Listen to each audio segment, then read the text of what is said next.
Welcome everybody. I'm sorry that I've left the stage a bit of a mess already. But my name is Nesbitt Economou. I am primarily a videographer. Well, I'm primarily a dad now by trade, but I have worked in marketing for a few years, and that's what got me really interested in this subject. I worked for a company where the CEO of it basically tasked me and was like, "Neb, how can we get AI into this business? You know, how do we take advantage of that?" And that was code for how do we cut some jobs? Which ones would make the most sense to cut? And in my kind of researching through stuff, I kind of came to the conclusion it's not worth it to try to use this. And I'm going to give you guys a lot of reasons why. But this right here is Doejin Lee. What are your bona fides, my friend? Hello. As my friend Nephew graciously introduced me, my name is Doejin Lee. I'm with the library, namely with the Maker Plus Team department. You may have heard of us. You may have dropped by our lab sometimes.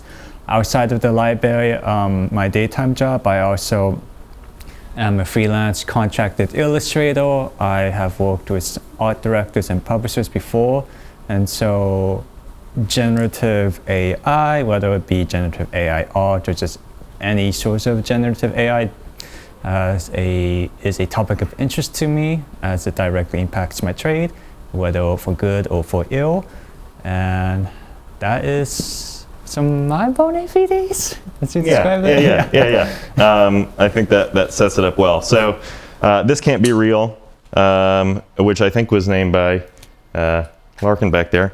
I feel like is a good name because the whole point of this course is not the right thing. Program is to kind of train your natural to hone your natural instinct for things that don't seem right. Because when you see a lot of this stuff, either the pictures or you read the text or you hear the audio, I want you to really think about, does that sound right? Not to say, oh, that's impressive for it not being made by a person. I want you to think, if this was a person, would I not even, if I closed my eyes and I heard something, or if I just looked at it, if it's indistinguishable from the real thing. So I think once you get to learn how some of this technology works and things like that, then that's like half the battle, really, because then it demystifies a lot of it. So we'll get started. Scamitude is not a real word, but this is how I feel about it. That we are in an era of scamitude, an unprecedented era. So for years now, I know that I'm a freelance videographer, and I miss out on jobs because I just don't pick up the phone because it's an unpleasant experience. Nobody likes answering the phone anymore because most of the time it's a scam.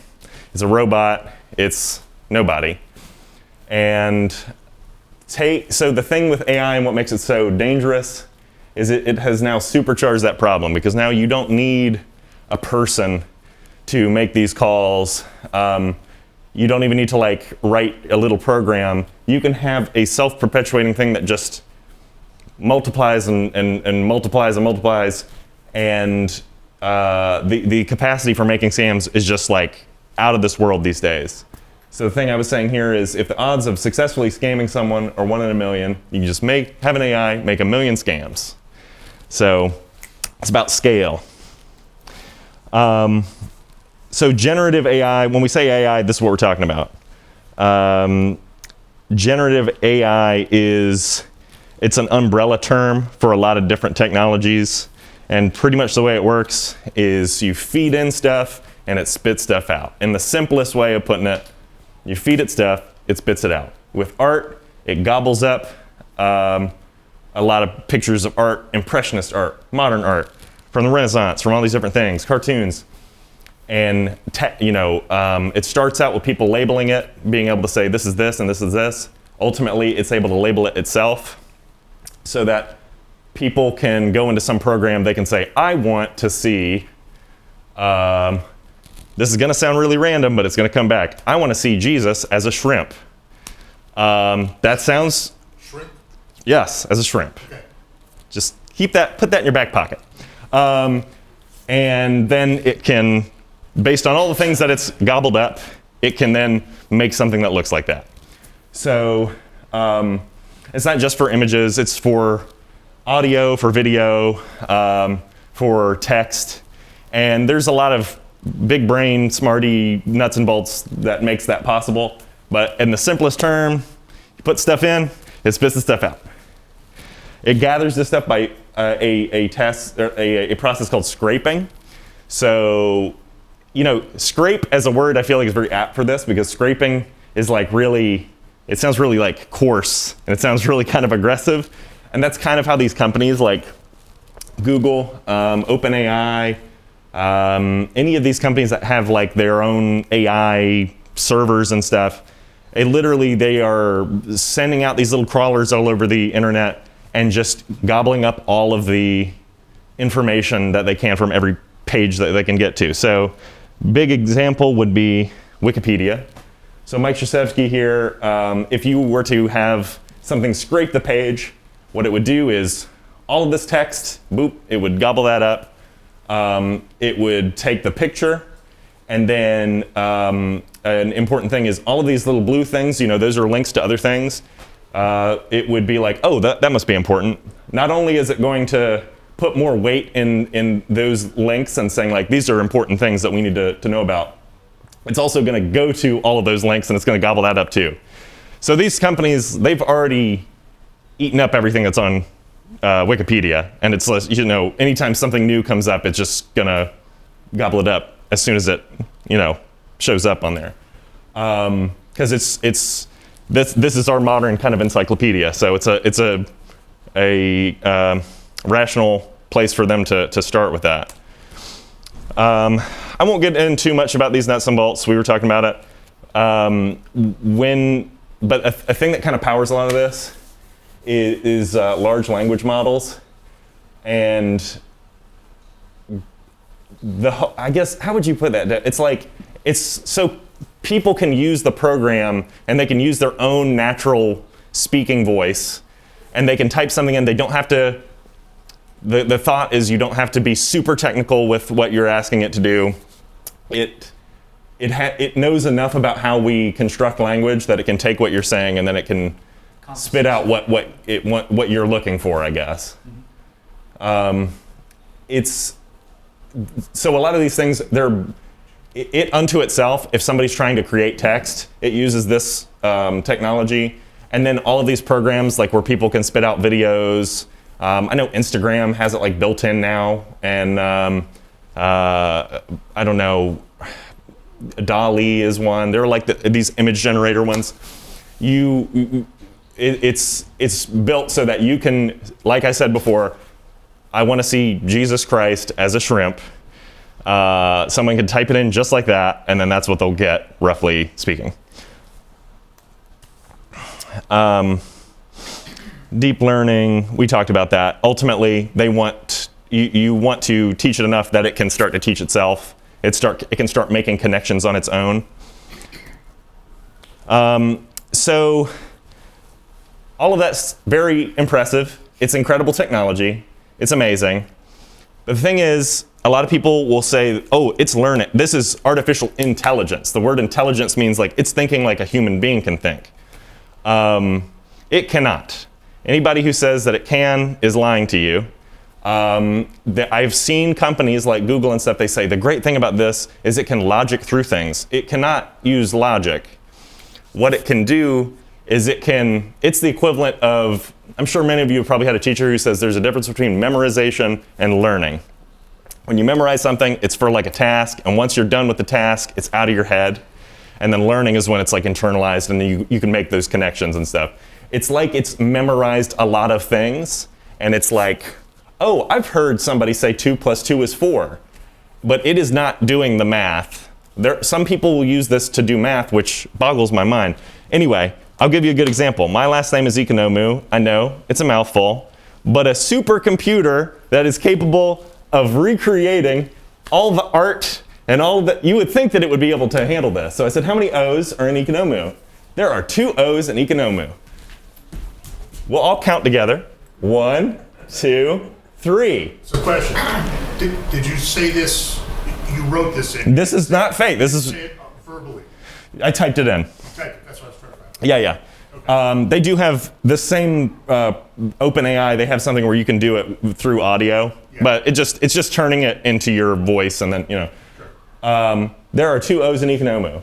I said, I can't see them. Can you put them in bold? Of course. Here are the O's in bold. And like a little kid, it just shows me 2 bold O's. I said, no, the O's in Economou. Can you put those in bold? Got it. Here's Economou with the O's in bold. It's hard to tell on this screen. It just did those 2 in bold and then left that one like by itself.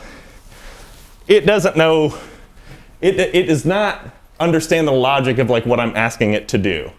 If it gets it right, it's because, see, the reason I use my name is there are not too many Economous running around. If you did Smith, there would be more data of people maybe asking the right question, and it could draw on that and it would answer it. But it is not ingesting my name and figuring these things out.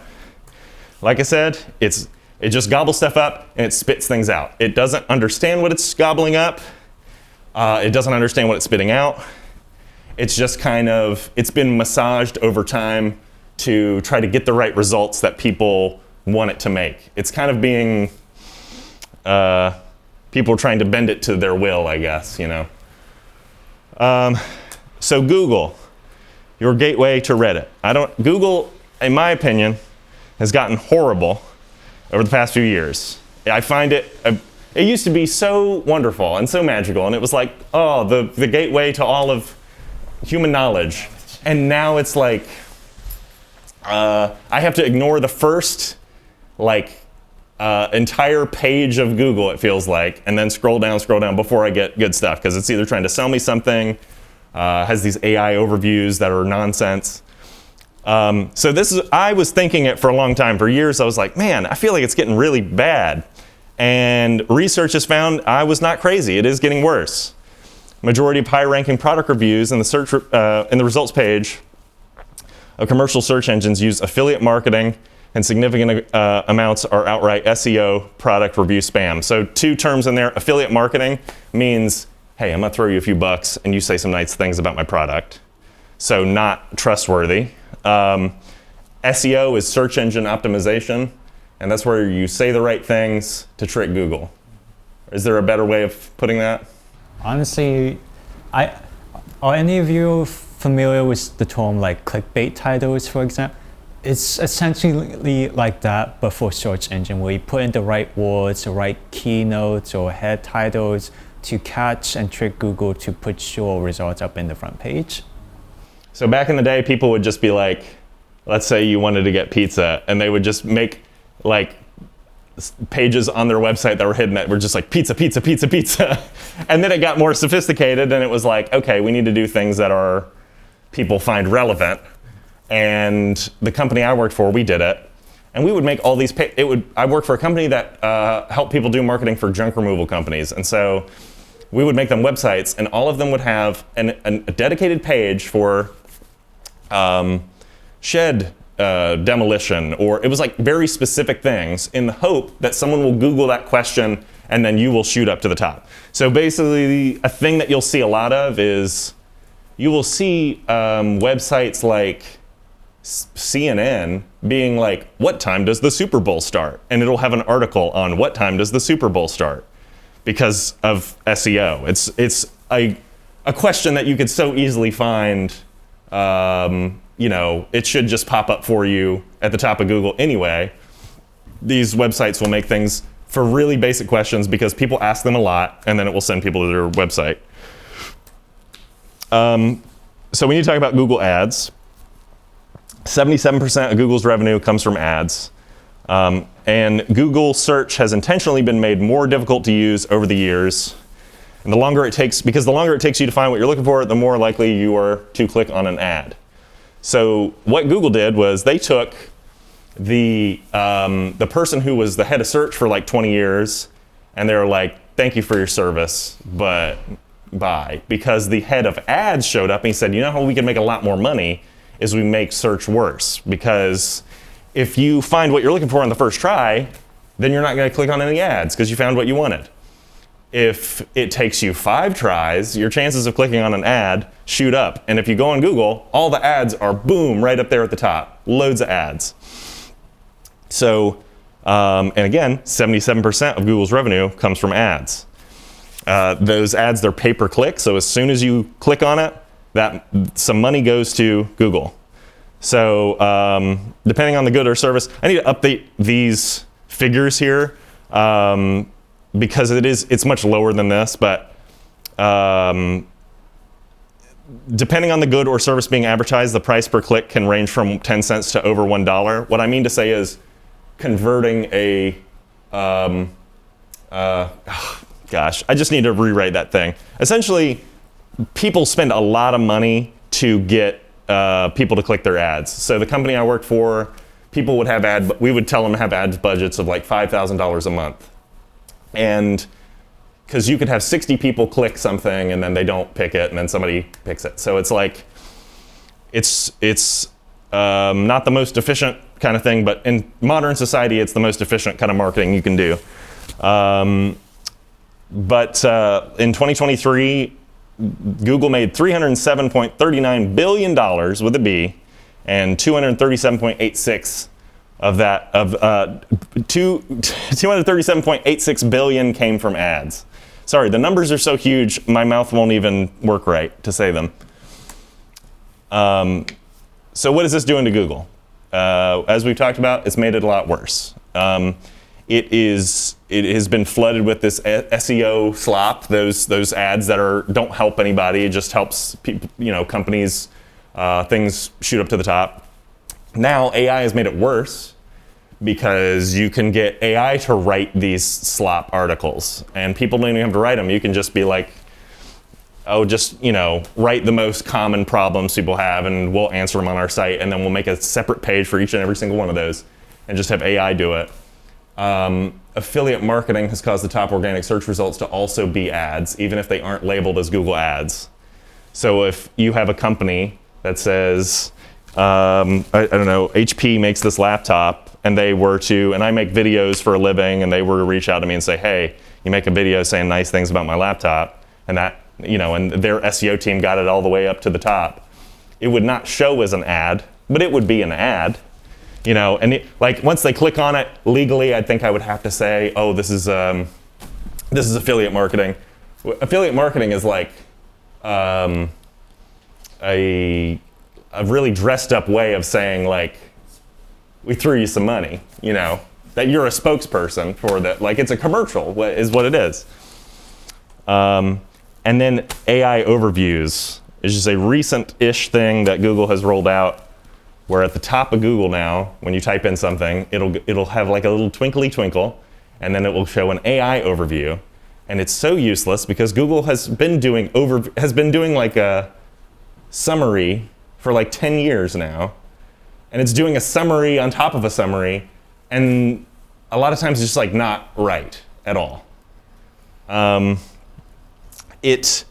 The term that these companies like to use is that it hallucinates, which is their fun way of saying it gets stuff wrong.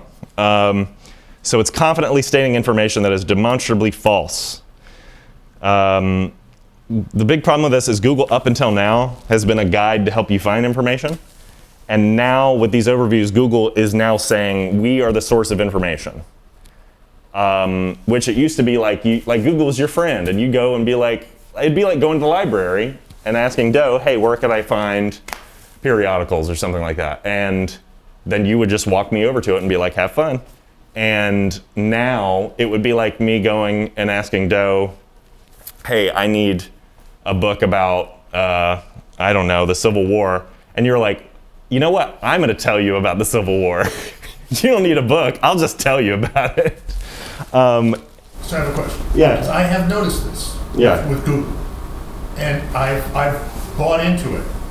So way back, turn of the century, there was Ask Jeeves, where you'd have a question and you'd type it in. Yeah. And then that particular program would give you an answer. Right. But I have noticed this with Google especially, and I've just bought into it. And I'm just like, okay, so, what is the exact temperature at which water boils at, 5,000 Right. feet?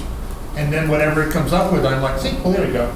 Yeah. That's what it is. Well, what you're telling me right now is I shouldn't believe that. So what I'm saying is, if you see something at the top that says AI overview with it, I would skip that. Their standard overviews that they've been doing for like 10 years, those are pretty good. Okay, so yeah. what I'm seeing is the standard overview. Because what this is the thing, is that they do the AI overview thing to pump their stock price and be like, look, we're a future tech, company and we're doing future things. They have already had really good technology that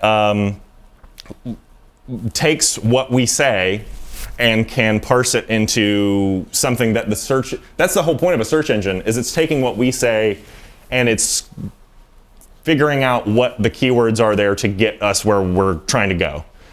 And it was good at that. And then, but this AI overview thing is to be like, look, we're dealing with AI, which is the hot thing. So some examples, it telling people like, you should eat 1 small rock a day. Doctors recommend you should eat 1 small rock a day. And one was like, somebody asking, oh, the cheese on my pizza is like falling off. I'm making homemade pizza, the cheese keeps falling off. And it was like, just add a little bit of glue. Add a little bit of glue, it'll stay on there. Just technically correct. And so the reason that those things were happening was because it scrapes from like Reddit, which is a big forum. And somebody said that like facetiously, somebody just jokingly was like, oh, throw some glue in there, And because they said it really, they were obviously being sarcastic, but it sounded genuine, I guess, the way they wrote it. That like Google was just like, yeah, this guy seems legit. Throw some glue in there. There have been a lot of other problems with. I'm a big soccer fan, and like a lot of times it'll tell me a player is a completely different nationality, or they did things that they never did in their career, or they lived at a time that they didn't live.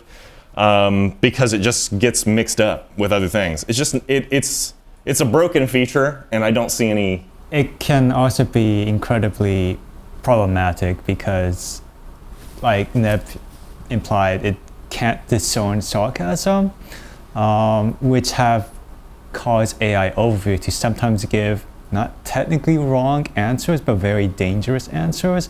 For example, there's been, maybe you've read this online, but it has happened not just with Google AI program, which is named Gemini, but with other corporations like Microsoft's Copilot, I believe it's called. Well, I am feeling suicidal. What do I do? And they may give out an answer like jump off a bridge, which will technically solve this depression, technically, but it is not at all the right answer to give.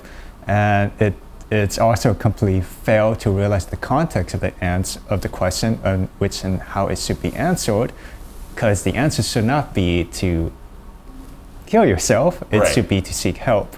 And that has caused AI overview and other similar these kind of answers or questionnaires that just pops up whenever you put in something to come on the file because of the risk or damage it can do because of that. I think when you take that and you pair it with a lot of people's belief that it is intelligence, and it's drawing on experiences or something, like it's greater than what it actually is.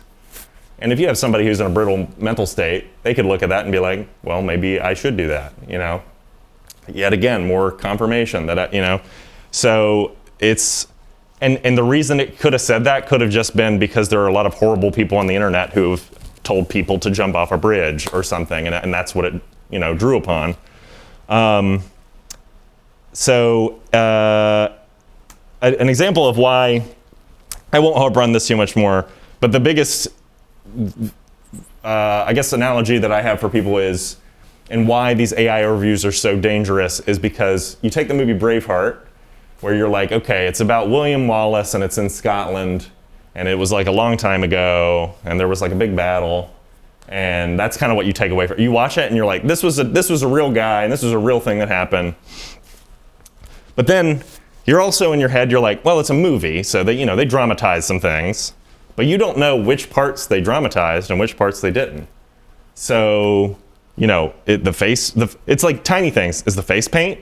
Was his name William Wallace? Was he in this place? Was he wearing the right clothes? So somebody made, a more accurate depiction of like what he would have been wearing. They weren't dressed like they were, like they were this primitive people and stuff. Like they would have been wearing the same thing as anybody else. But the thing is, like, you have no way of discern, because when you watch a movie, there are not little blurbs that come up at the bottom that are like, this is dramatization. This part right here, this didn't happen. But it's, you just get it all mixed together and mashed up, and then you're like, yeah, I feel like I kind of know about William Wallace and what he did. And I feel like that's AI overviews. So this next section is called the Mechanical Turk. I don't know if anybody's ever heard of the Mechanical Turk before. But this is kind of an early example of AI. AI has been a concept for a really long time, and it's always been a scam in one way or another. Who knows if we'll ever actually have artificial intelligence, but this was back in the 17 and 1800s. This really brilliant engineer, he created this machine that was, it could play chess, and it was beating these chess masters all over the world. And the guy would take it on tour, and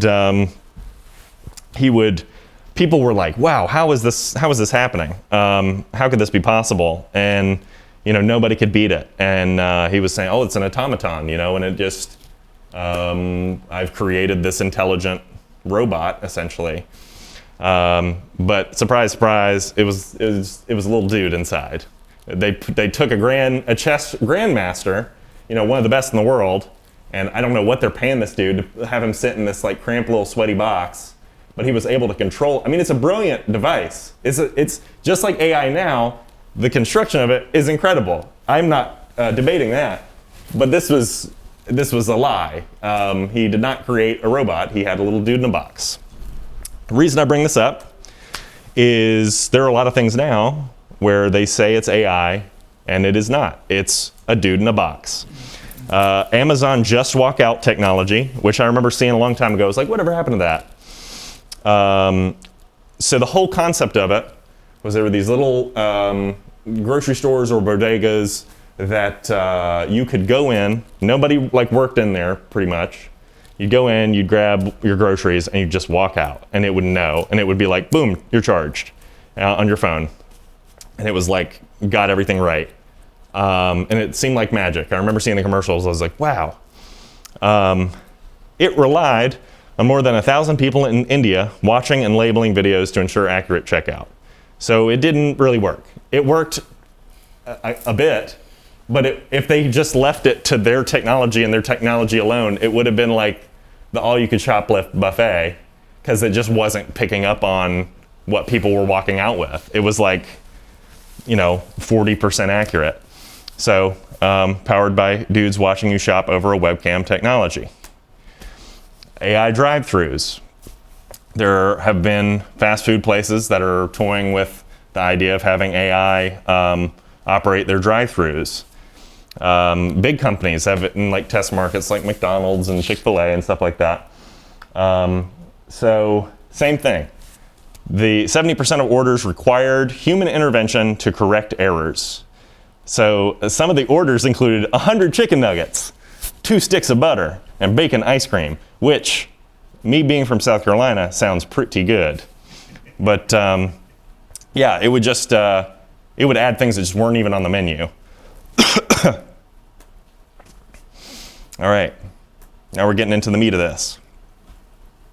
You want to say a little bit about how these images kind of come to be, I guess, or? Sure. So a little bit of background, a fun background on the origins of generative AI art or the technology. It was originally started as a research program into art restoration, reconstructing and restoring old fine art of times past. Art restoration is a huge endeavor, especially because most of the time when you go to museums and you look at the art, you're looking at, it's probably not, it is the original painting, but most of what you're seeing on top of the surface has probably been restored in some way or another to mimic the original creation.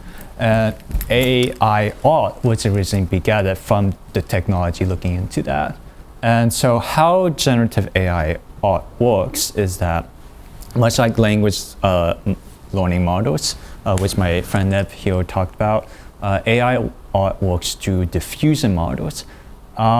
It's a little bit complicated.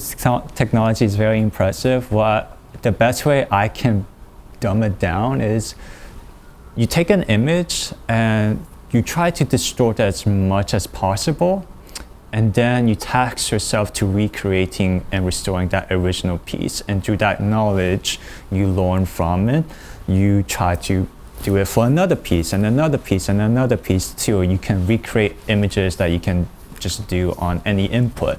And so that is very similar to basically deep learning with language learning models. It's basically the same with diffusion models, where you scrape a bunch of different images, you deconstruct it, you reconstruct it, and use the knowledge and training that it does to construct new images, which is how you get Jesus that looks like a shrimp. Yeah, when it looks at an image in the beginning stages of training these things, you have people tagging things. So it's like if we looked at a picture, let's see. I'll go back to that. So if we looked at a picture of, these are some AI generated images. Let's say this one on the left. We'll pretend that it's real. You know, you would say whichever artist you've stolen this from, you would say who it is. You would say it's in their style. You would say the color palette, and describe like this woman and her features, and you would describe the stuff that's coming off of her, and just so that it has a bit more, I guess, context kind of as to what it's looking at. It still doesn't really know. It's literally like a probability thing. It doesn't know what teeth are. It doesn't know what eyes are. It's just, it has to be fed so much data that the odds eventually get good enough that it got it right. So that's basically, I would say, the best way of describing how any of this stuff works is it's like, it's almost like, you know, you don't bet against the house. It's like the odds are so heavily, and you want to make the odds so heavily in favor of it getting it right that it seems like magic. It seems like it's done what you specifically ask it to do, but it's just kind of a mishmash of things came together to make it happen. So the things to look at here that will tip off that something is a fake image. I'll let you take, if anybody want to take a picture of this, I'm going to go into these things as we look at each picture. And I'm going to also make sure that this video and this slideshow, I'll try to find some way to have you guys be able to see it if you'd like to after this. So one of the things is texture. That can, if it's applied to art, this is obviously trying to be a painting, and you see kind of like some what appear to be maybe brush strokes. I don't know if it's necessarily trying to be a painting, but like the skin there, if it's trying to be photorealistic, it's not doing that because there are no pores. If it's trying to be like a painting, there are no brush strokes, and so it's just the way that you would create that. Like AI just thinks about the end result. It does not understand the path that was taken to get the result. So if this were a painting, you would have to paint it, and colors would mix because you've mixed certain paints together, and you would have brush strokes, and you would have all these things in the process of making it, and it doesn't understand any of that, so it does not follow any logic as to how that would be made. So if we looked at a photo, again, with texture, the thing that I say a lot is airbrushed look, is everybody looks like they've been photoshopped. Everybody looks like, you won't see pores typically.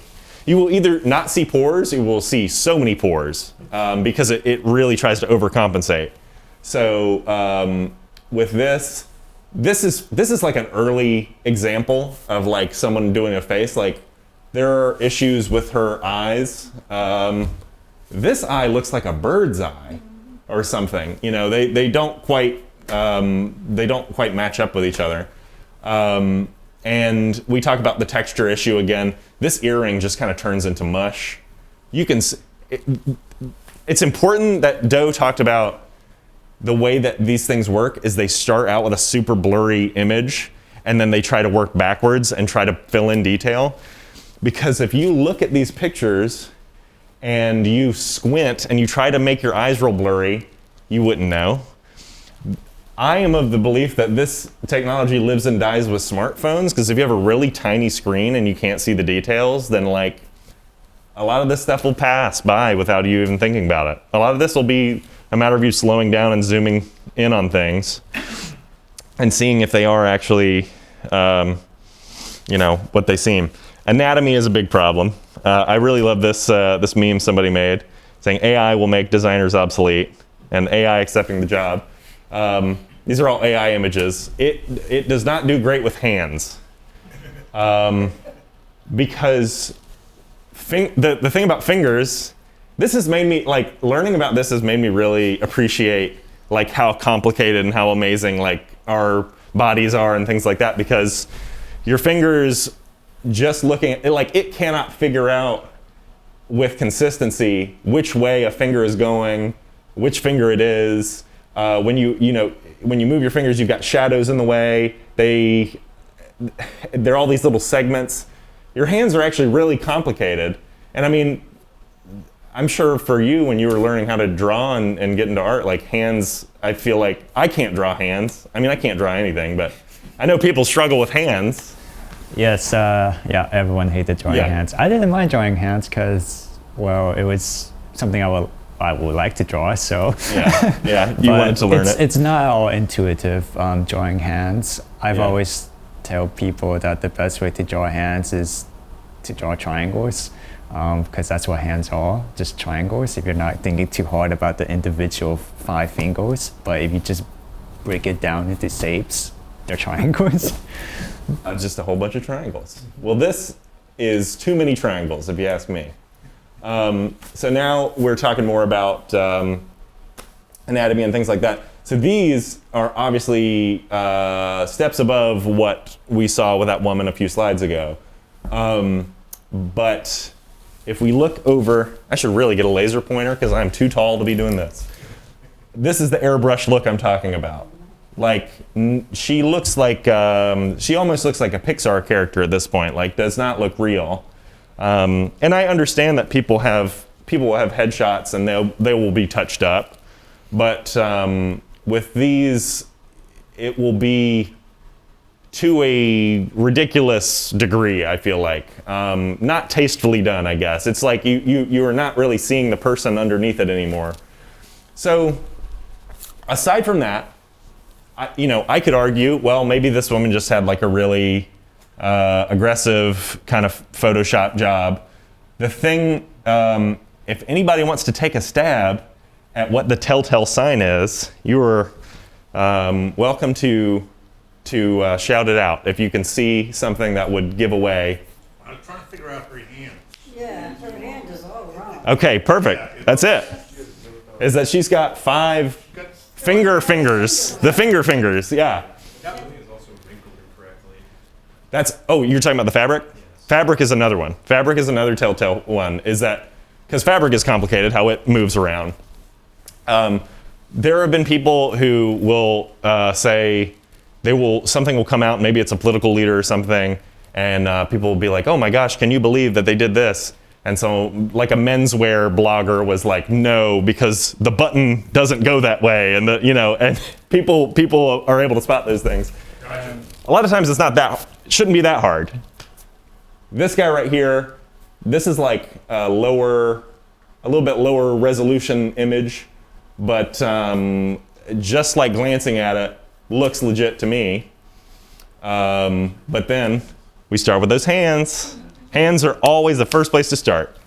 He's got a little double thumb, 2 thumbs that are just like, put together. So another thing, yeah. That doesn't make sense. The fabric is wrong. Yeah. Nobody does their roll sleeves like that. You're right. Yeah. Yeah. There's a lot of complexity going on there. Also, it looks like the elbows are wrinkled like they're armpits. Yeah. Yeah. It's a bit of a similar problem with the one on the girl on Right. the left arm. Unfortunately, Yeah. these ways. It's like if you were to take these sleeves and you were to unbunch them, they would be like this long. The thing that you will see in these pictures, in videos, they do it. These AI models do it all the time. Is the term is a shallow depth of field or bokeh, or there are a lot of ways you can put it. It's when the person is sharp, the background is super blurry. People love it. It's got a really dreamlike quality. I shoot weddings for a living. I just like, okay, I'm gonna put the couple super in focus and everybody else is just blobs. It's hiding its It becomes mistakes. such a huge problem, actually, that art directors nowadays, if they see an illustration with a blurry background, regardless of whether it was done legitimately or not as a stylistic choice, or if it was actually done with generative AI art directors would just not take the risk and pass it over, because it's such a telltale sign of AI art that artists who do use it as a stylistic choice, they're losing opportunities because it's a telltale trick. And so without even giving a fair chance, art directors who are infamously very busy, they take 6 months to reply back. They will look at it, see a blurry background, and they throw it in the bin, because they'd rather not risk onboarding a AI art. Opening themselves up to legal things, or just like the artistic merit, the moral side of it. But with what was I going to say about the blurries? Well, we'll come back to it. Oh, it's that this technology, it tries to like dazzle you. It tries to create really striking images. And so a lot of times like the colors are really, it tries to like have everything pop. Like it doesn't guide your eyes anywhere. It's like more of everything. Everything needs to be popping all the time. Like this guy in whatever, I don't know what he's in, if he's in a coffee shop or what, but it's like I mean, I don't know. I don't want to spend too much time on those, but we talked about details. I'm glad that y'all brought up fabric back there. This Taylor Swift-ish looking lady over here. This is for like people like me who know how cameras work. I know that somebody's hair, you would not have this all be in focus and then all of this be blurred and then this be in focus. Like it's weird that like her hair is the only thing that seems to be blurry besides the background.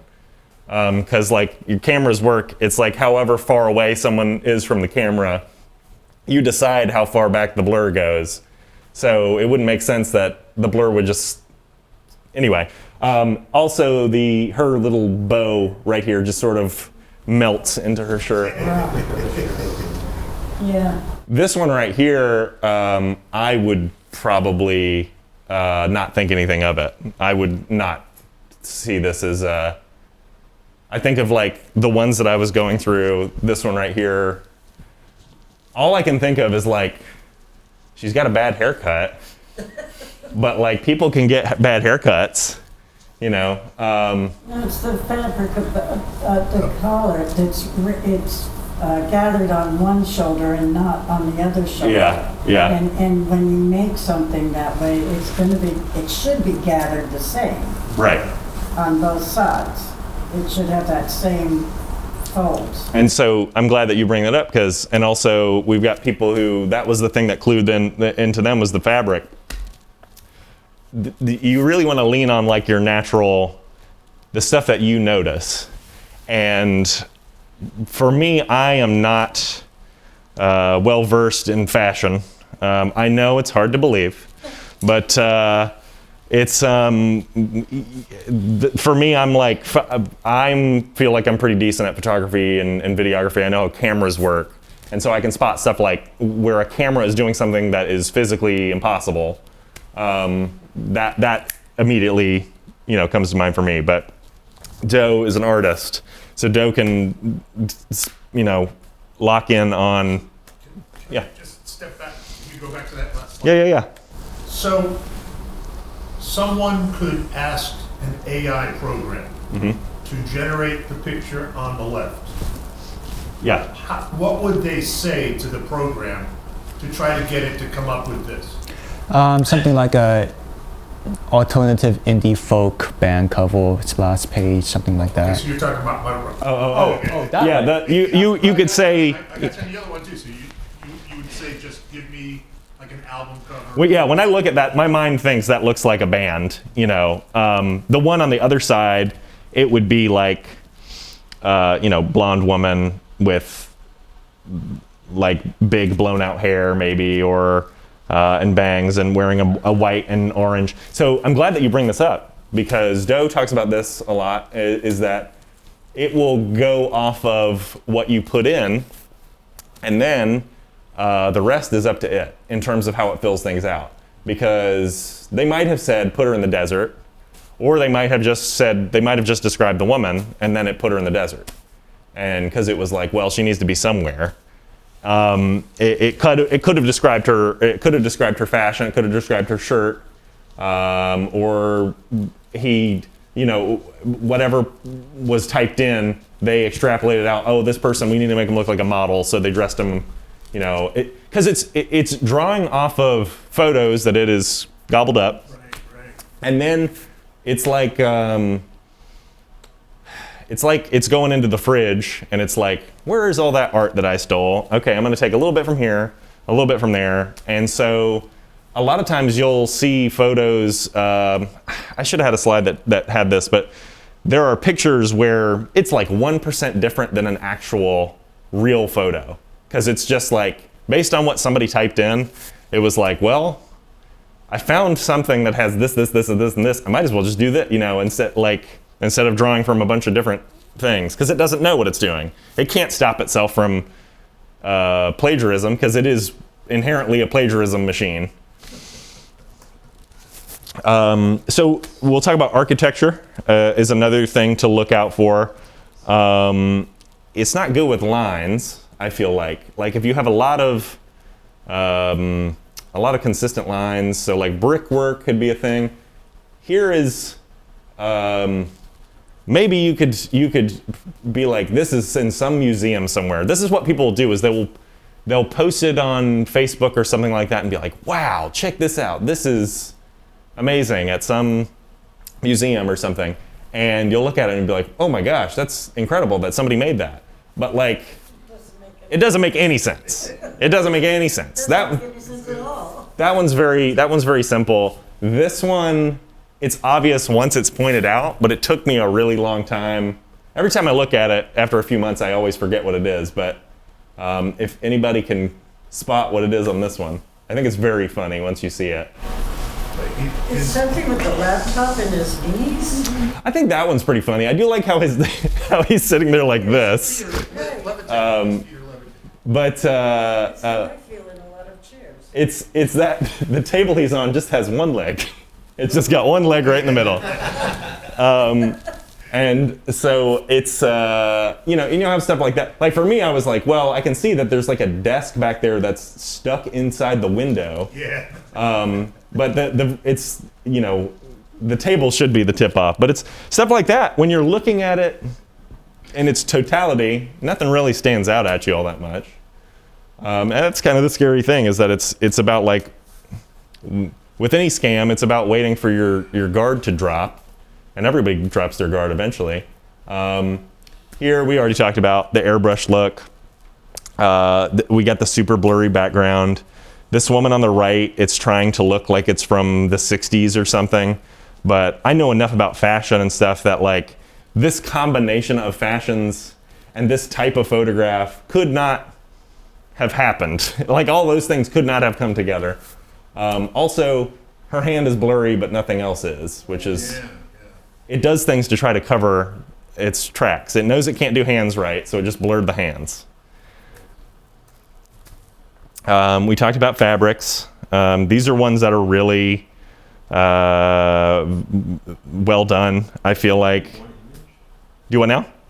No, these are 2 images, sorry. If it was one, that would not be well done. But it's like even in this one, there, you have reflections and stuff between the monitors. But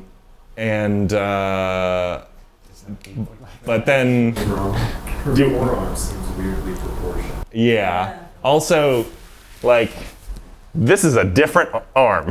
It is wearing like a sweater and a white shirt. You know. And then she has like a little pin right here and then another pin sticking out of her hand. You know, it's just you. But like, why would anybody look at like a stock photo like that and then pore over it in such a granular way? You know, it's stuff like that I worry about sometimes. But if it's something that like is important, that's something to look into. The thing I'm worried about is that if we're being just absolutely buried in an avalanche of these images, and I feel like it's slowly going to change people's perception of the world by having these fake things. You know, it's the frog in the boiling water thing. And also, there would have been models who would have been hired and photographers hired by an advertising agency to produce this, and their jobs are gone. Exactly, right.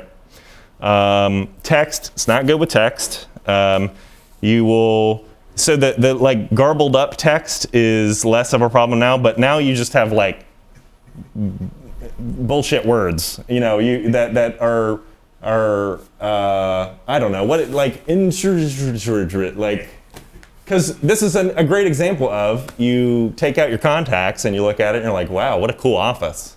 You know, so I think like it's like in writing in magazine or newspaper layout when you're laying out where the news stories are going to go and where the photos are going to go, and you just put gobbledygook in the print. It's like the stand-in. Real words and sentences there. You just have letters and gobbledygook. Or with the text where it says the stuff in Latin. Right. Yeah. It looks like the one on the right is missing a light bulb. Oh my gosh, yeah. A lampshade, yeah. Jeez. Yeah, it's a lot of this is like, I don't even know what some of this stuff is supposed to be. I get what it's like trying to kind of be, but like, yeah. So I talked about the hyper stylized thing. God, this microphone is driving me nuts. The hyper stylized look, it's trying to wow you. It's trying to show that this is some future technology. Look at the cool stuff it can make. You know, the ironic thing is that you end up with a lot of stuff that kind of looks the same. There's all the stuff that looks like, I don't know if anybody is familiar with Lisa Frank, but I remember when I was a kid, Lisa Frank was like the stuff that was cool for everybody to have on their folders, and it would be like a dolphin, you know, that was like a rainbow colored dolphin jumping over a mountain. And so there's stuff like that all over the place that it's spitting out because it's trying to do this, it's trying to like hit you with everything. When I'm talking about like your eyes are not drawn to anything in particular, this is what I'm talking about, because they just fill up the whole frame with color, and it's pretty rough. This is where it's going to start to get depressing, and it will continue to be depressing. And I'm sorry, this program always goes over. I hope that's okay. It will make fake historical photos. Which really sucks, because now you would think that photos from an era, that's like, absolute proof that something happened. You know, look at these little chimney sweeps. For me, the thing I had to do was I was like, well, I know how tall a brick is. A brick is like 3 inches tall. So are these kids like 2.5 inches, or like 2.5 feet tall?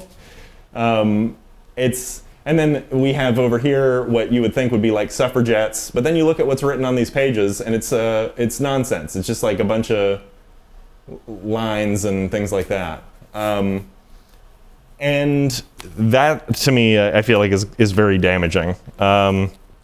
These fake historical portraits and things like that. I will tell you right now, you will never see somebody have a portrait that's that sharp from the era that they're trying to go for, because they had to sit there and the camera had to expose for like a minute or 2 minutes, and you had to just sit really still. And so pictures of people back then were not sharp. You would not have Native Americans looking super sharp like that with the it's still doing the shallow depth of field stuff, even though cameras didn't really do that back then that well. It's like it can't help itself. It has to do some kind of, give it a little spice, you know. And then you got over here, you got what it looks like it's trying to be Venice, I guess. And when you look at the architecture, it's just, it kind of turns into just a bunch of lines. And then one more, this is trying to be, I guess, Mexico. And it's one of those things where, like, I imagine most people would see it and they would just be like, yep. But I have it blown up on a giant screen, and you see that these dudes' faces are like, look like they were drawn on, you know, and you can see that the details just don't really match up right. But it's just really terrifying that people are not, I don't know if terrifying is the right word. It's just really disheartening that people are using this for that. Okay, everybody buckle up. I know that I gave a little preview about this, but we've got to rip the Band-Aid off now.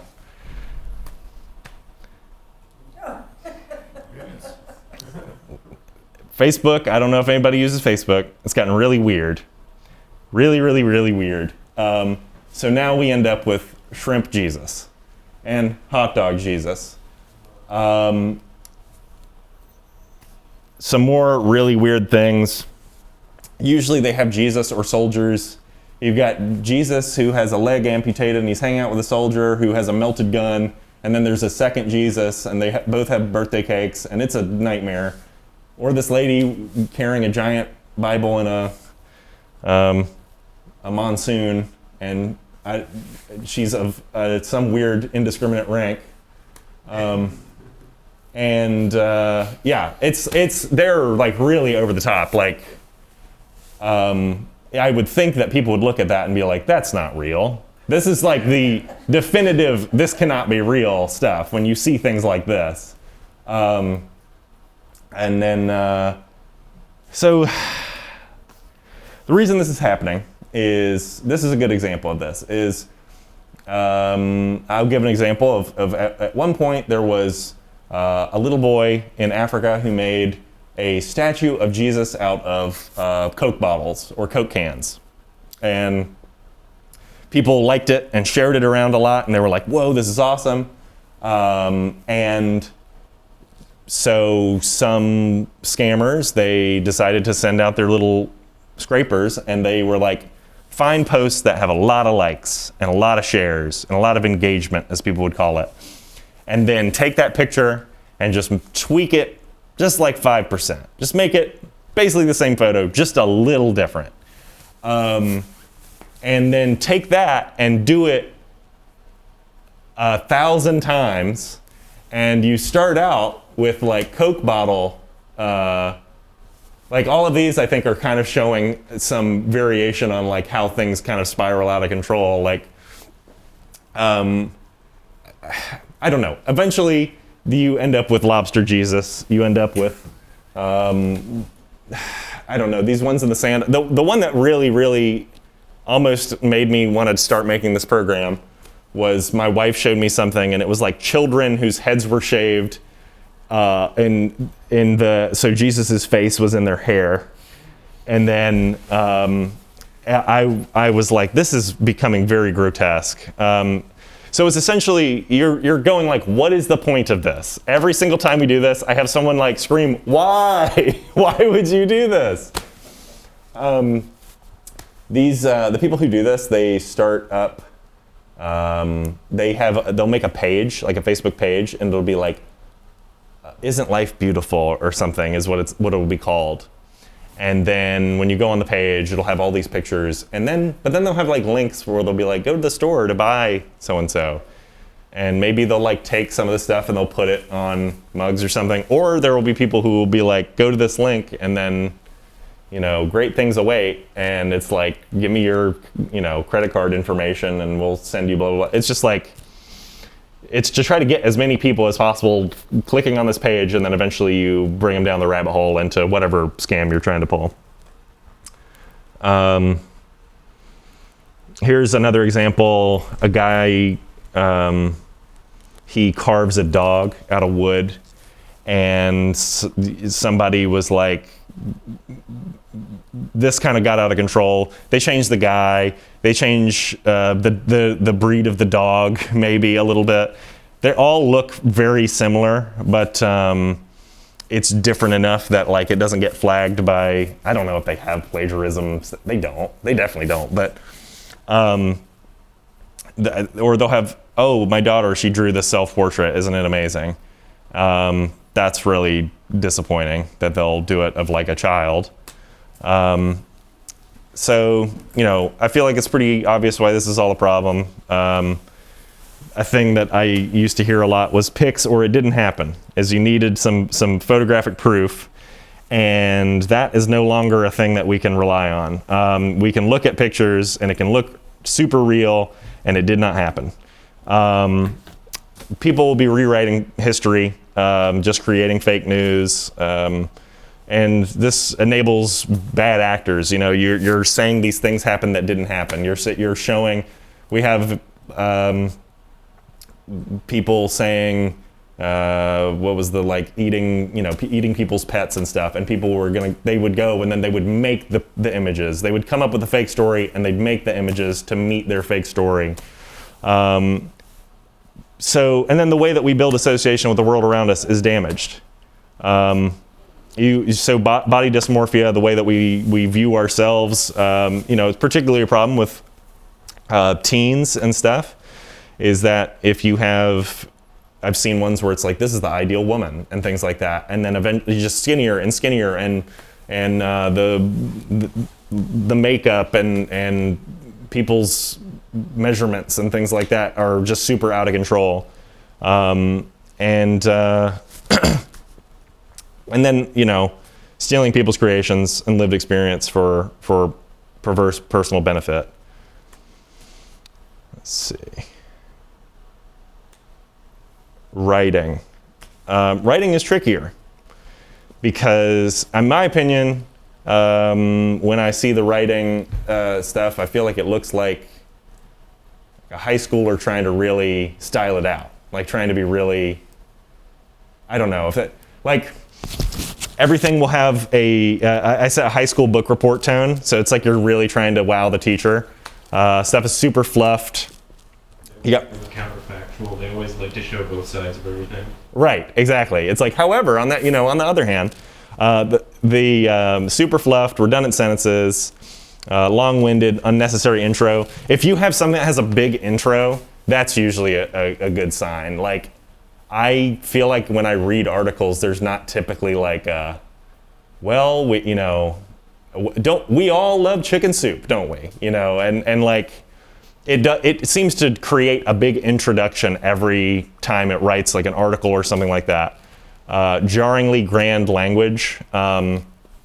Originally, when we were doing this, we were showing off this thing about Coach K, and it was talking about like the legendary, which, I mean, I guess he is legendary and stuff, but it was really going over the top about it. It was like the man who, you know, has set up his entire life for basketball excellence and stuff like that. It's just like people don't talk like that, you know?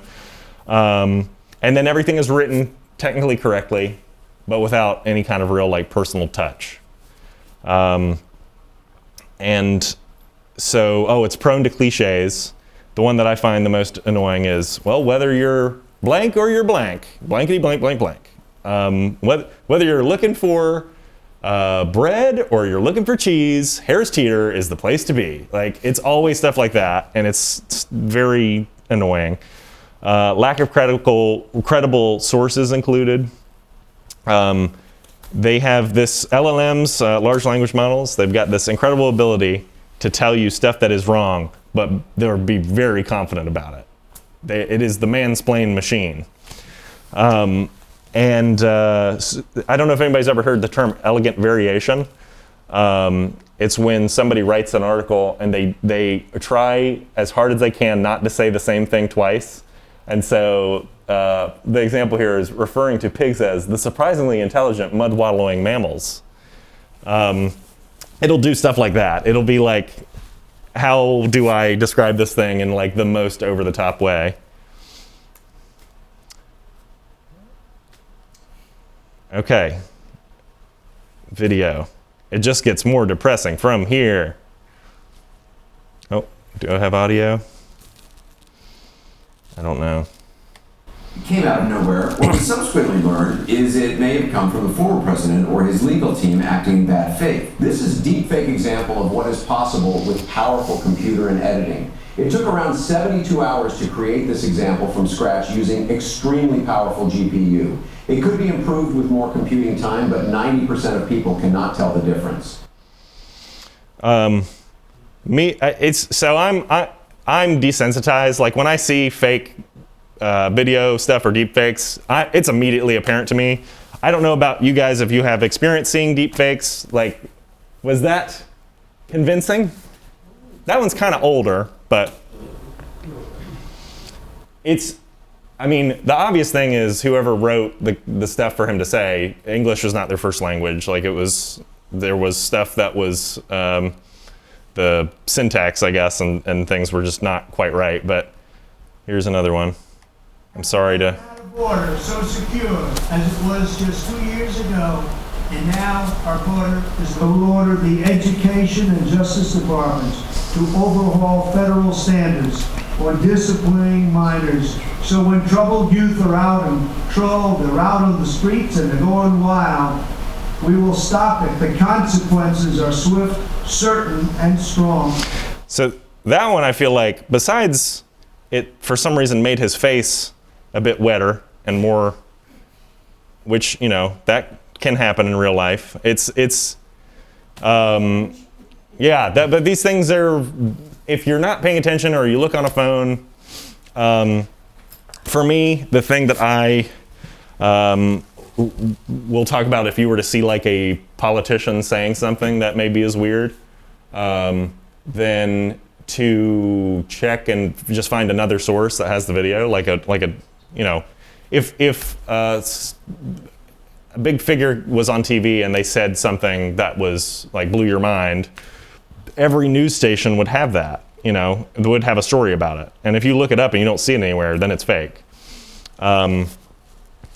Especially like seeing them in that, the video of Anderson Cooper, that would be the most easily debunkable thing. And then the video of Trump, he's clearly in a studio.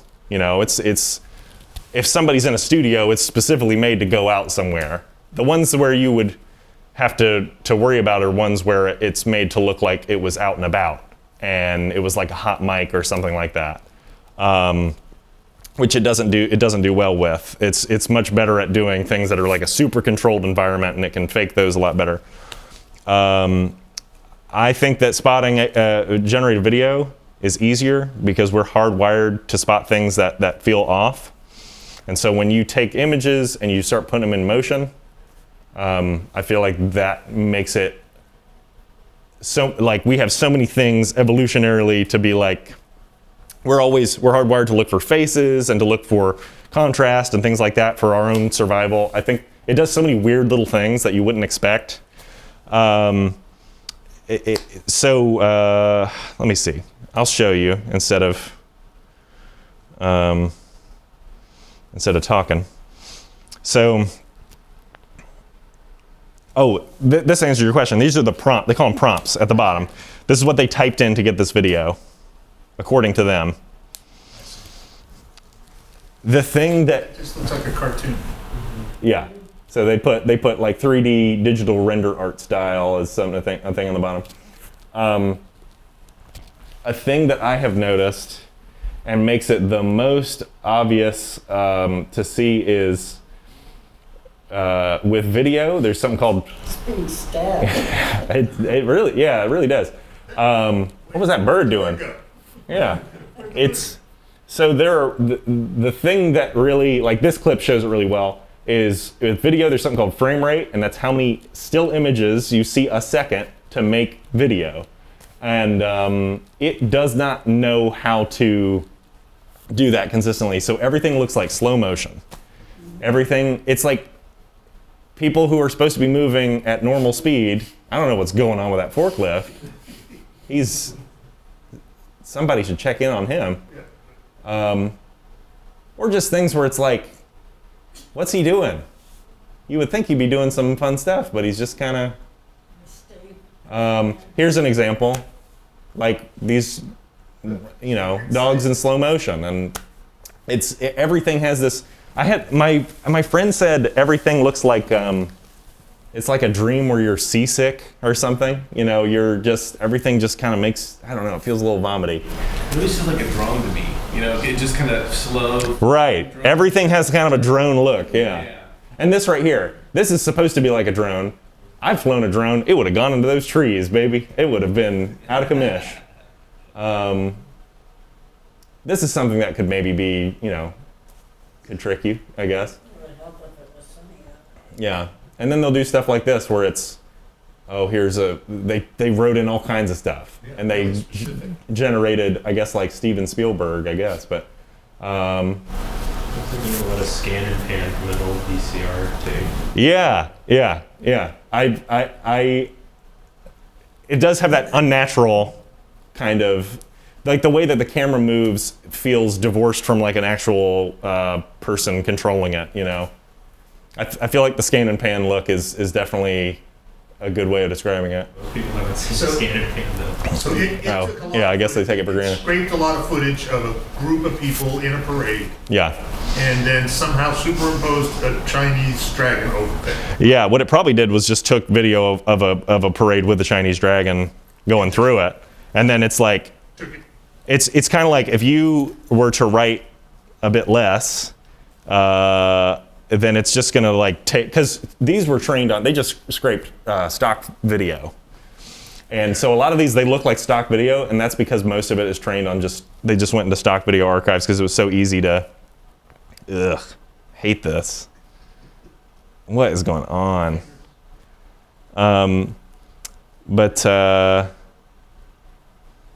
Let's see.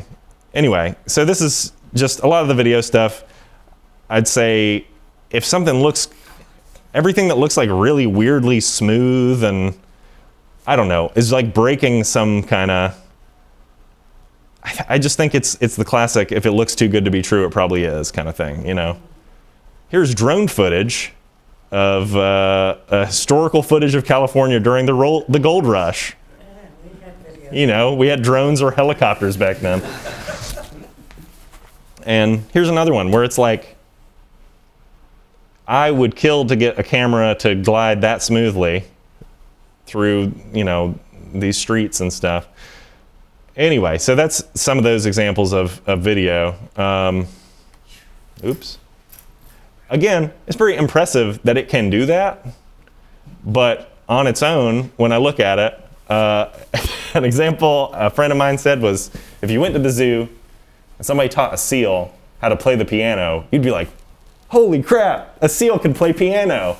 You are not then going to get in your car and go on Spotify and be like, I need to hear more of that seal playing piano. You're just, that's the way I tell people they need to look at these things, is like, on its own, like, I don't know, that thing, if my daughter saw that on YouTube and took a liking to it, I would be so sad. I would be, Here's another example of, that was the company who makes the technology showing it off at its best. This is like if just you or I were to go into there and be like, some people playing soccer. I hope nobody vomits.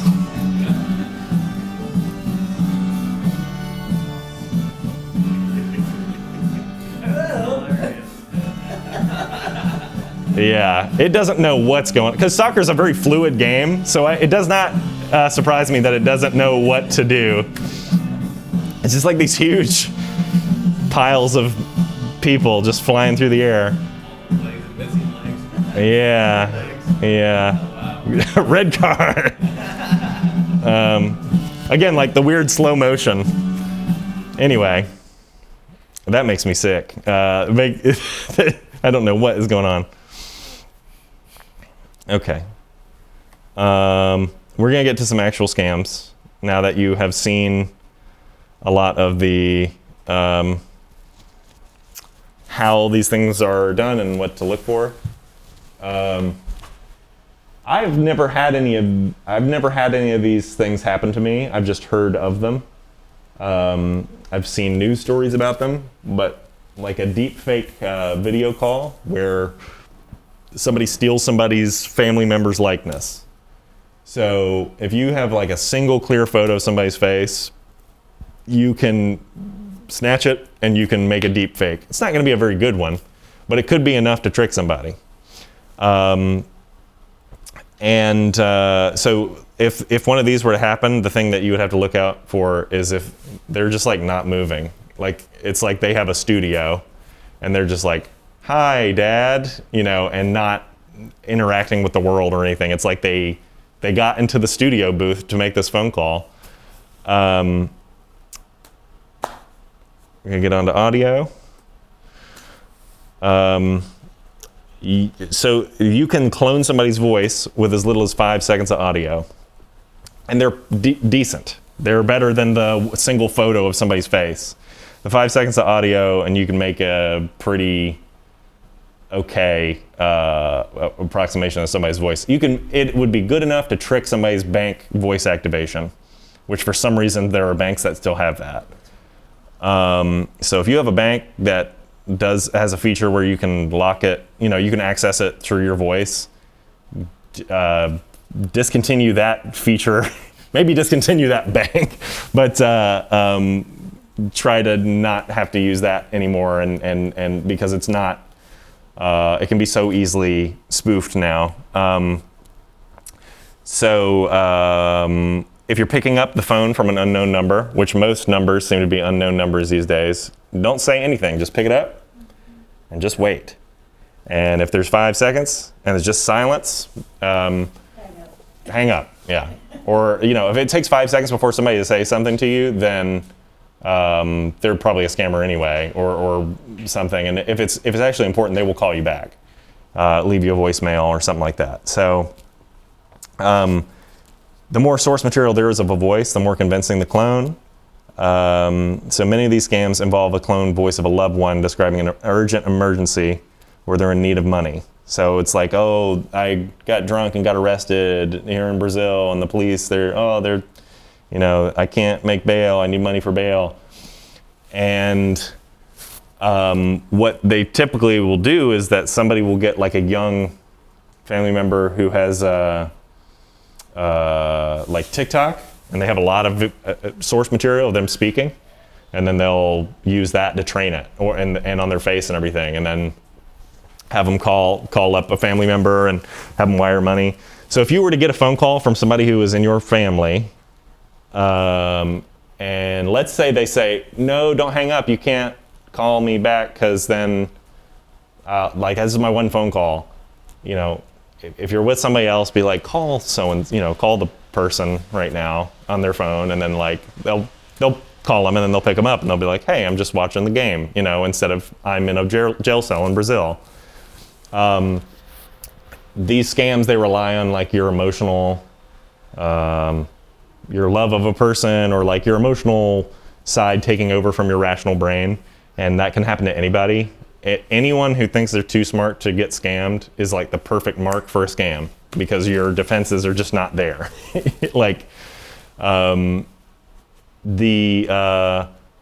Anyway, yeah. So I would say if it does sound very convincing, or you're not able to call them maybe, or they didn't pick up, listen to the way they talk to you, because if their voice does not have the same inflection of a loved one, you know what they're supposed to sound like, a scammer doesn't, then that's a good sign. If they just don't sound like themselves, then that's, you can be like, "Oh, maybe they're drunk," but let's say you say they don't sound like themselves, maybe they're drunk. You move on to the next thing, which is if they were drunk, they'd be like, Dad, I need you to give me, they'd be slurring. They'd be talking really like loud into the phone. The phone would be like breaking up.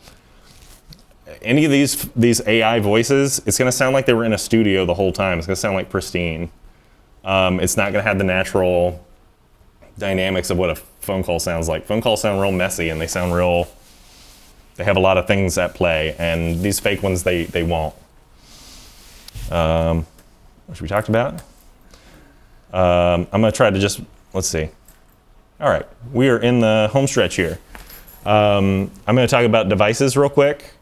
Do not buy any of these AI assistant things. Thankfully, since I made this, when did we do this first? We did this in what, June? Yeah. A lot of these things have already these companies have gone out of business already, thankfully.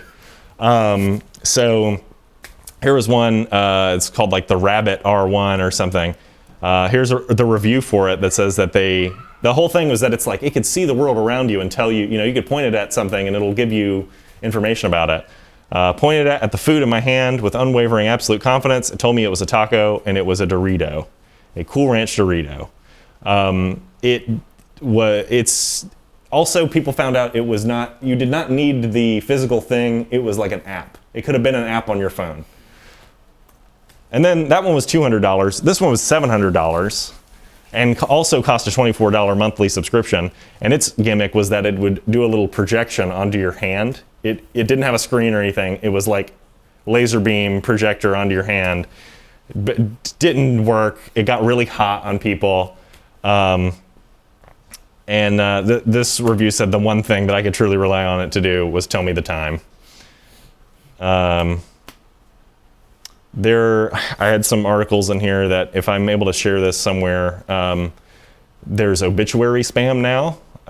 When somebody passes and somebody posts about it, it will create a fake obituary, so that, if people will try to say, oh, send blankety blank here, donate to this link and stuff like that, which is the lowest of the low. Catfishing, people creating entire personas to trick people into thinking they're in a relationship, get them to send them money. And now we're here at the end. This is what I see as the future of AI. Wrote this up I don't know, months and months ago, and it has not, my opinion on this has not really changed too much. There's something called model collapse, and that's where it runs out of data and it gets trained. It has scraped the internet of all the data it can, and it's still not enough to move on to the next level and to get better. And so what it does is there are companies that are doing this now where they go, oh, we'll just make another AI, and then the first AI will just learn from the other one. And so they're basically inbreeding the AI and stuff. It's not going off of any new information. It's going off of this synthetic information, and so it's going to get diluted and diluted and diluted, and that's why it's called model collapse. Legal challenges. At the moment, companies are at an impasse because they're all stealing copyrighted content, and if one acknowledges it, they have to face the threat of mutually assured legal destruction. This is the funny thing, is that Google, or Google and Facebook and stuff like that, they can't sue each other for being you're stealing copyrighted stuff, because that company is also doing it. Google is stealing from YouTube, because YouTube is one of their property. It's a company they own, and they're just scraping all the videos that people post on it. And they don't want to have to. Everybody's being real cagey about this. They're like, if nobody says anything, then we can all have ours. And but I think it's going to be Disney will be enough is enough, and there's going to be some landmark case. I feel like that is an option, for how this all. I think that this bubble will pop. I think that it's been on a hype train, and it's I feel like it's about to kind of go off the tracks. Regulation. There's massive energy concerns, copyright infringement, labor displacement. There's a chance The government finally catches up to the industry and applies the brakes. I don't know. Using flip charts. Say what now? They're still using flip charts. Yeah, right. Well, I mean, I remember seeing some video where someone asked like one of, a senator from the US, and they're like, what do you know about AI? And he's like, not a damn thing. And that, I feel like, could probably be extrapolated out to a lot. So I'm not super confident on the regulation side of things, but, and I think from our standpoint, I think that it will fizzle out because it can't be relied on. There are so many things that it's trying to replace in your life, and if you can't rely on it for with 100% certainty, then it's useless. So the example I said is if the autocorrect on your phone was correct 99% of the time, and every now and again it corrected a word with an insult to someone, that would be useless to you. You'd be on on edge, being like, oh no, is it going to insult my boss and I get fired? People associate AI with low quality. This is already bearing out in studies that people have done, is that people like a company less if it uses AI art, AI writing on the website, anything like that. And I think it's going to be like people going to Whole Foods and seeing something where it's like all organic, no AI. It's going to be like the same kind of marketing. I think people are going to really lean into being like, we don't use AI for anything. This is all organic stuff. So also, if a business is using AI to make something, like anybody can use AI to make something, why would you pay someone to make a thing that you could, crap out with one of these programs? Also, it's not making anybody any money. All these companies that have these things, like it's the cost to run it and train it, it's insane. When you type a question, like every session of ChatGPT, where you ask it a few questions, it's the equivalent of like pouring an entire bottle of water on the ground. It uses so much water to cool it. It makes these giant, you were telling me about the server farms. Yeah, and I believe Logan also mentioned about the... Yeah, Microsoft bought 3 Mile Island or was like talked to them and said, hey, let's start it back up just to run these things.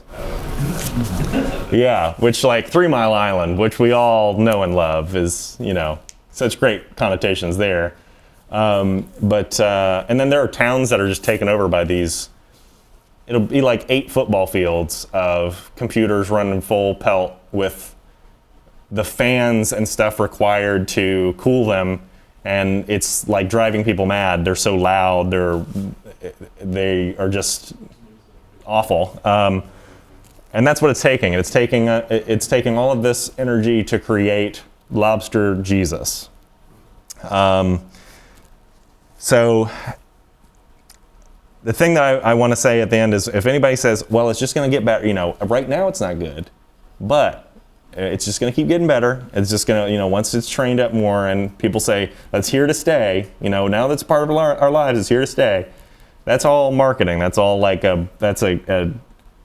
why would the people who stand to benefit from it and profit from it say, well, it's not, it's useful for some things, but they have to be like, it's the game changer. This is like the biggest thing since fire. Yeah. So, oh yeah, that it's going to run out of data. We talked about all that. Institutions have to catch up. They need to stop using things like upload a selfie or use your voice. They need to get rid of things like that because they're very easy to spoof now. And like I was saying, it's not inevitable. It has limits that it's running up against right now. And I think it's one of those things that we need to tell people, no, Durham is trying to be a very like tech forward kind of place, and I wouldn't want it to become server farm, like, I don't know, USA or anything like that. But, resources to help. There's a great website called TinEye. It's been around a long time. It's a reverse image search. So you can take a picture and copy it, and then put it into the search, and it will tell you where it came from. And so if you were to see a picture, and let's say it says that it's from, the 60s or something, and you see that the first instance of it being posted was like 3 weeks ago, that's a good sign that it's a scam. It's not real. You would want to see where these things are getting posted, because it lets you see like the earliest instance of these things and where they're getting posted. So if it's getting posted on places where a scammer would want to do that, that's a good thing to look out for. And then there are, if you go on Google, which I know I've bashed a lot, but and you were to look for AI or real quizzes, there are websites that do quizzes where they take an AI generated thing and a real thing, and you have to pick which one. And that's a kind of an easy way to maybe hone your eye for these things. And I promise that you'll start to see common things between them. And that's it. I'm sorry, I told you we'd do it. We go 30 minutes over. Does anybody have questions? Yes. Oh, sorry. So one thing I was hoping you mentioned is with the voice cloning, so first you can spoof anybody's phone number these days relatively easy. So even if it's coming from in your contacts, it might still be fake if it sounds really, really weird. That's a very good point. So you can watch out for that. And also, this might seem kind of overly paranoid, but you can ask what like a code, like a family code. Yeah, that's another really good one.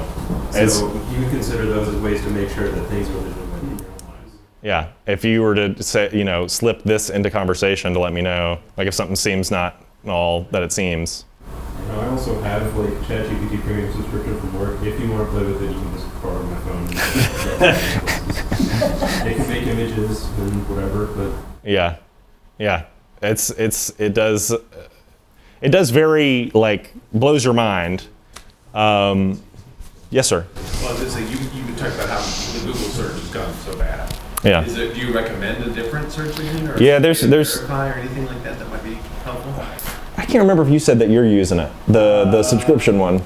From my experience, in my career, we use a lot of references, and references being actual real life images to draw inspiration or just actually using it as a basis. Pinterest and Google sources, they used to kind of do the job. As now they're filled with generative AI crap. This isn't really realistic for a lot of people, but for me, the only alternative for me now for finding references is actually paying for them. Paying for professionally taken photos taken from studios that supply these images for use for creative purposes, which is another thing that adds to the greater problem, just like adding barrier to people who want to use references or authentic photos and having difficulty discerning them. And when you can easily find free resources, like free open source, because even if you go to like Adobe, Adobe stocks, or most of it, you can opt out of it, but it is full of generative AI stuff. So even Adobe or other industry standards, they're full of the AI stuff. So if you're looking for authentic photos, nowadays the only almost real guaranteed is paying money for it, taken from a professional studio. The library. And the library. Shout out. So if you're looking for like digital references, that would be my recommendation. But of course, nothing ever beats the actual physical thing. Traveling or going to or buying books or renting out books, checking out books. There are starting to be some AI books.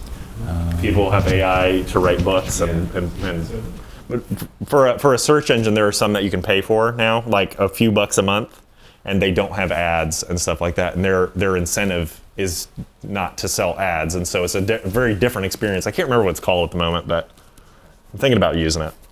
Another thing you can do is, if you want to be a super user, you can use special. You can look up just Google operators, and you can type in like you want to look for specific sites or specific date ranges, or like if a good one is before 2020. If you're looking for data that has never changed. Yeah, that's a really Basically every AI input.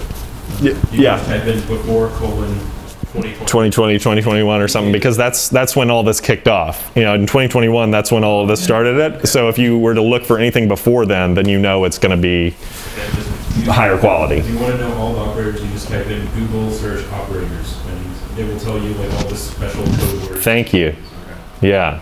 I've seen ones where people can type in like -AI, and that helps a little bit.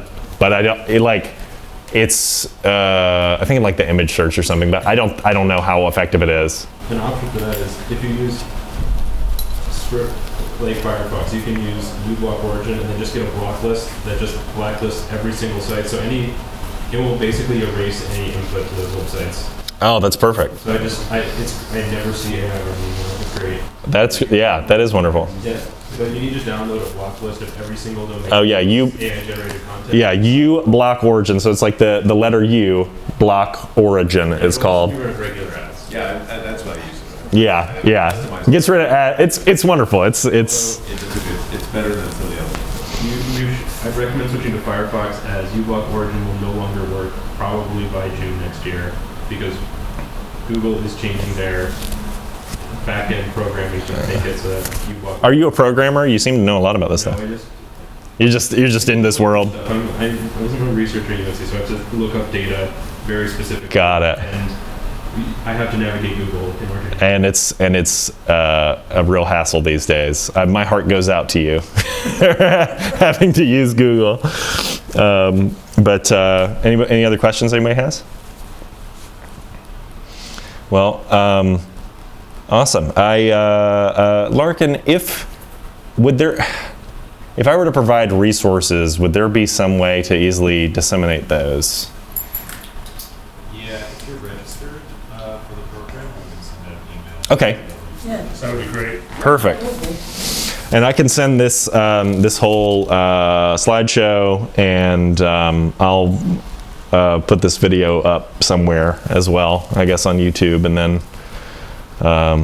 then Google will be not happy about it. No. It gets scraped. Yeah, it'll get scraped up. Yeah, right. But thank you guys. Thank you. Thanks for stopping by for the program. It's very helpful, you guys.